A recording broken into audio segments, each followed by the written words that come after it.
Dalam tahun ke-15 pemerintahan Kaisar Tiberius, ketika Pontius Pilatus menjadi gubernur Yudea dan Herodes raja wilayah Galilea, Filipus saudaranya raja wilayah Iturea dan Trakonias, dan Lisianias raja wilayah Abilene.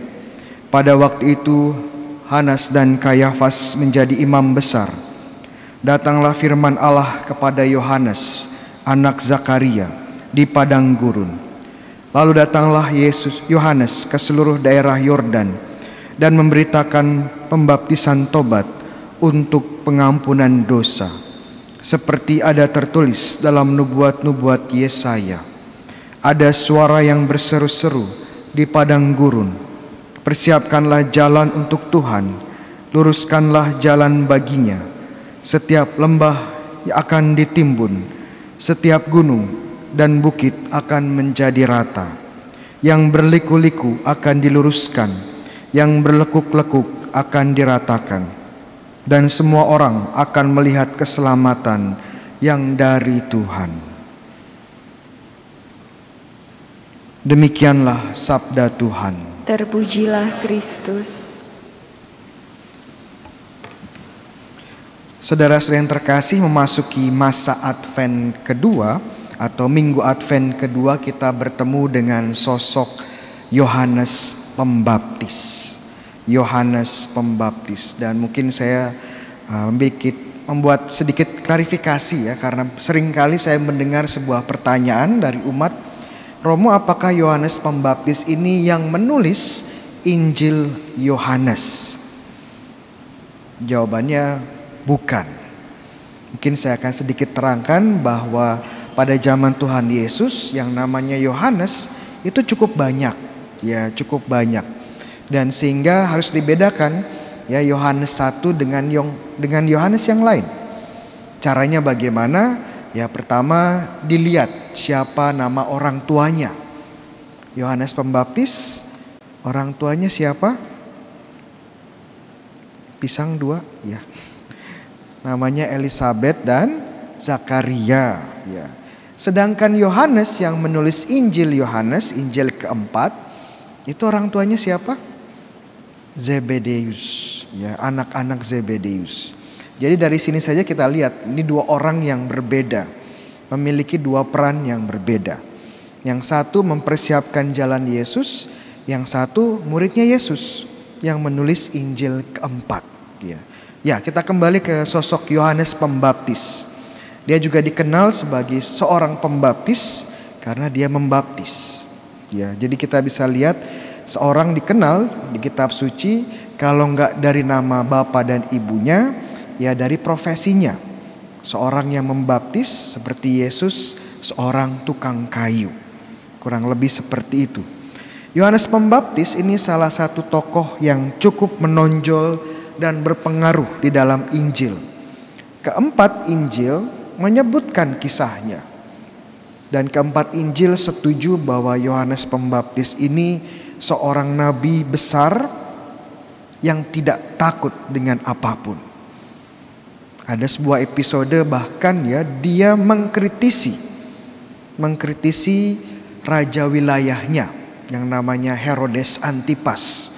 Karena si Herodes ini dia menikahi Herodias yang masih istri dari saudaranya Filipus ya. Dia kritisi ya. Ini tidak benar, ini perzinahan. Tidak takut sama sekali bahkan dengan para pemimpin bangsanya ya. Dan hari ini kita lihat Injil berbicara tentang Yohanes Pembaptis yang dipanggil Tuhan dari gurun ya, padang gurun Yudea menuju lembah Yordan untuk mewartakan bahwa Mesias sudah dekat. Mesias akan datang. Kenapa dia pergi ke lembah Yordan? Kalau dia ingin mewartakan bahwa Mesias sudah datang, dia bisa saja pergi ke tempat-tempat lain. Bisa pergi ke kota Yerusalem ya. Bisa pergi ke Surabaya mungkin ya. Kenapa ke lembah Yordan? Lembah Yordan ini merupakan rute ya, sebuah rute penting di Israel pada zaman itu. Di mana banyak orang melewati rute ini untuk menuju kota Yerusalem atau pergi dari kota Yerusalem ke daerah-daerah Palestina yang lain. Dan jalur ini cukup strategis karena banyak orang yang lalu lalang. Dan disinilah Yohanes Pembaptis mewartakan kedatangan Mesias. Jadi pinter juga ya Yohanes Pembaptis, strategi marketingnya jalan. Dalam pewartaan dia memilih spot yang sangat-sangat strategis, memastikan semua orang, banyak orang mendengarkan pewartaannya. Kita bisa bayangkan dia berdiri di lembah Yordan dan berteriak dengan kekuatan penuh suaranya yang menggema di seluruh lembah, bertobatlah. Mesias akan datang. Ya, Mesias akan datang dan jalannya memang harus dipersiapkan. Mesias, Kristus atau Sang Raja harus dipersiapkan. Namun ada bedanya ya, Mesias yang satu ini yang diwartakan Yohanes Pembaptis dengan raja-raja yang lain. Kalau raja-raja yang lain, kepala negara yang lain ya, kalau mereka datang kunjungan itu pasti akan disambut dengan karpet merah. Akan disambut oleh pejabat-pejabat resmi negara, penyambut. Akan dikalungi bunga, diiringi lagu-lagu, ya. Bahkan ada parade pawai segala macam. Ya. Berbeda dengan Mesias yang satu ini. Persiapan untuk menyambut Mesias, Sang Raja yang satu ini bukan dengan persiapan-persiapan semacam itu. Tetapi dengan persiapan rohani. Oleh karena itu, Yohanes Pembaptis mengatakan, bertobatlah, perbaikilah jalan hidupmu. Karena Mesias kita yang satu ini bukan seperti raja-raja yang lain. Dia tidak peduli dengan posisimu, dia tidak peduli dengan banyaknya hartamu. Dia tidak peduli dengan jabatan terakhirmu. Dia akan melihat hatimu. Apakah hatimu ini bersih, kudus, tanpa celah, atau kotor? Makanya dengan lantang Yohanes Pembaptis mengatakan, bertobatlah, persiapkan jalan bagi Tuhan. Mungkin ada pertanyaan lebih dalam lagi. Kenapa Yohanes Pembaptis membaptis? Kenapa tidak cukup ya bertobat sajalah ya, jangan berdosa lagi? Kenapa harus dibaptis? Dan apa bedanya pembaptisan Yohanes Pembaptis dengan pembaptisan gereja? Sakramen pembaptisan. Penasaran kan? Iya. Kita kembali ke zamannya Yohanes Pembaptis. Pada zamannya Yohanes Pembaptis, ya, pembaptisan itu dari kata Yunani baptisein yang artinya membasuh dengan air, ya, membasuh dengan air. Jadi bukan berarti harus ditenggelamkan, tidak. Harus diselamkan, tidak, ya. Kata membasuh, kata baptis artinya membasuh dengan air. Tidak harus semua badan masuk ke air. Itu arti kata pembaptisan.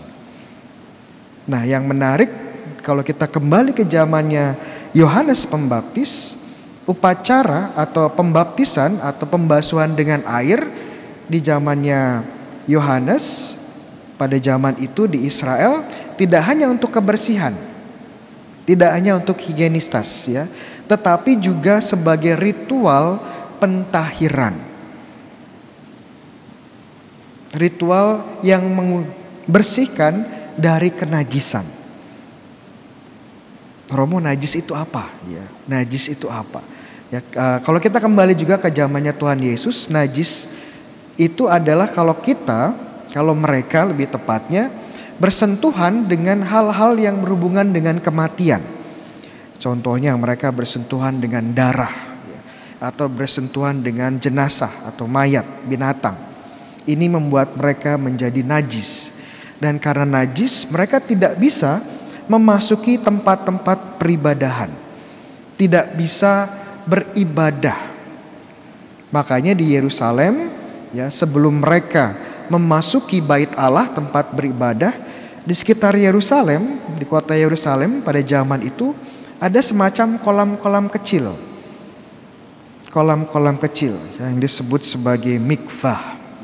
Di mana orang-orang sebelum masuk ke dalam bait Allah, mereka akan melakukan pembaptisan, melakukan ritual pentahiran agar sungguh-sungguh bersih secara ritual. Yang menarik apa? Yang menarik apa? Bahwa bagi Yohanes Pembaptis, ritual pembasuhan ini tidak hanya sekedar membersihkan dari yang najis, tapi menjadi simbol dari perubahan di dalam hati.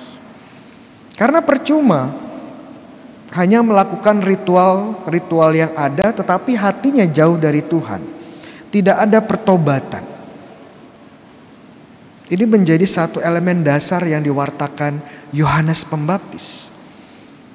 Percuma kalian pergi ke Yerusalem, mempersembahkan kurban di bait Allah, ya, melakukan upacara pentahiran, tapi hati kalian jauh dari Tuhan. Gak ada gunanya. Dan itu yang diwartakan oleh Yohanes Pembaptis. Tidak ada gunanya kalau hatinya jauh dari Tuhan. Oleh karena itu kenapa kita bisa lihat sekarang alasannya kenapa Yohanes ini dipilih, ya, cerita tentang Yohanes Pembaptis ini dipilih gereja sebagai bacaan Advent minggu kedua. Dan setiap Advent minggu kedua, setiap tahun pasti tentang Yohanes Pembaptis yang mewartakan kedatangan Tuhan Yesus, kedatangan Sang Mesias. Karena memang intinya sama. Mengajak kita semua mempersiapkan diri menyambut Yesus. Dan persiapan terbaik adalah persiapan rohani. Tapi kadang-kadang ya kita hidup di zaman sekarang, ya persiapan menyambut Yesus, persiapan Natal, kadang-kadang kita tidak tahu bagaimana mempersiapkannya. Kadang-kadang kita lebih sibuk ya mempersiapkan diri untuk Natal itu dengan mempersiapkan membeli hadiah, ya, beli baju baru, mulai mempersiapkan dekorasi Natal, ya, mulai beli barang-barang kebutuhan pokok untuk persiapan pesta, ya. Bahkan mungkin sudah ada yang mempersiapkan rencana liburan, ya, liburan Natal dan Tahun Baru, ya, mau staycation. Mungkin ada yang mau ke Bali, ya, mau ada yang ke Nusa Tenggara Barat, ya, mencicipi sirkuit Mandalika. Mungkin ada yang mau island hopping di Manado, di Bunaken.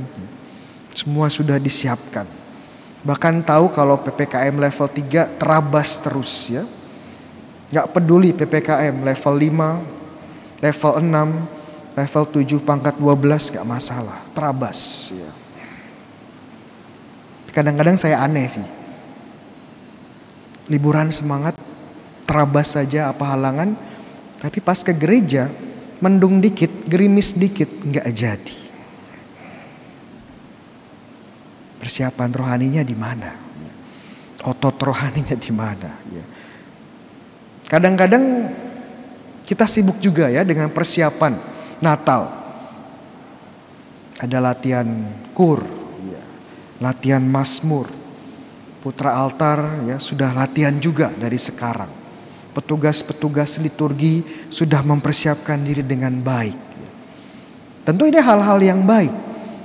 Tapi jangan lupa yang lebih mendasar adalah persiapan rohaninya. Pertobatannya, menghidupi kekudusan. Percuma rame di gereja ya, tapi gak ada perubahan dalam hati. Berapa hari yang lalu teman sahabat saya ya WA ya, Romo, Natal mau hadiah apa? Ya, dalam hati seneng banget ya. Saya lagi mikir-mikir ya, mau hadiah apa ya? Mungkin mobil 1 gitu ya, atau beli tanah lah 2 hektar ya, buat gedein gereja ya, buat gedein gereja. Atau ya beli saham ya, investasi. Tapi kemudian dia sebelum saya membalas dia bilang ya, Romo jangan salah paham ya, ini hadiah Natal, tapi bukan berarti saya tidak melupakan mempersiapkan kehadiran Yesus. Waduh, ya.